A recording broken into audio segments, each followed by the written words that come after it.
I think I became an apostate of the punk religion. Okay, fine. So when I left the punk thing was when maturing and learning how the world works a bit more, my beliefs getting kind of debunked slowly. The idea of anarchy and living out the system, and making friends that normally I wouldn't really like this person because they believe that or they do that, but actually they're all right, and and it slowly goes away. And the ideology is gone, but the fashion and the music is still there. And I remember I was in my bed, like I was in the town where I lived.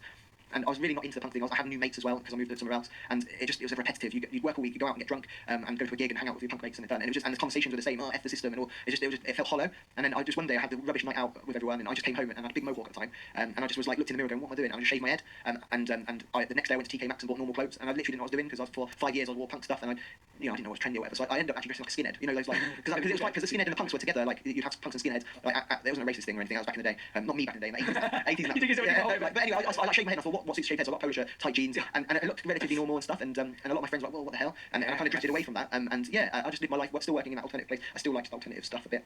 But I was growing up. I was like, thinking about bigger things than those little silly things. So this must have still been your early 20s because I'm assuming you became Muslim at 22? 22, I think it was. So you must have been before. So this was before that then. Yeah. So I did. I think it was like I must have been late 20 or 21 maybe. Can't remember, bro. But it wasn't that much of a gap, to be honest, when I think about it in the long scheme of things. But at the time, I felt when I became a Muslim, I left the punk thing a long time ago. I got with that girlfriend, and she got with me when I was not a punk, but I still had some of the personality traits there. So it was just I don't know what to say really. Like when it was the doubting why I'm a punk. Probably, I haven't thought about this. You've got a groundbreaking thing. Yeah. So me questioning why I'm a punk, shaving my head and going, this is rubbish. Is probably that experience is probably what made me then question why I'm an atheist, why I'm doing what I'm doing, why do I believe that my society's morals are the innate morals of society, and that's probably what made me question a lot to then come to Islam. Does that make sense? So what did that look like then? Because you don't just decide to become Muslim, right? Like obviously Hidayah is Allah, but because it seems like a very short window now. So you're 20, 21 now, but by 22 you're a Muslim. So what happened in that? Me looking into Islam was when I was a punk. Oh really? Okay.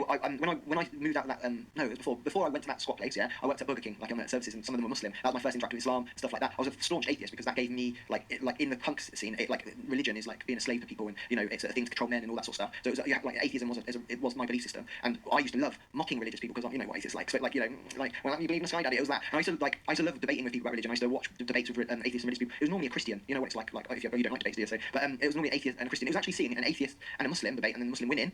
Slowly, I'm like, what? Wait a minute.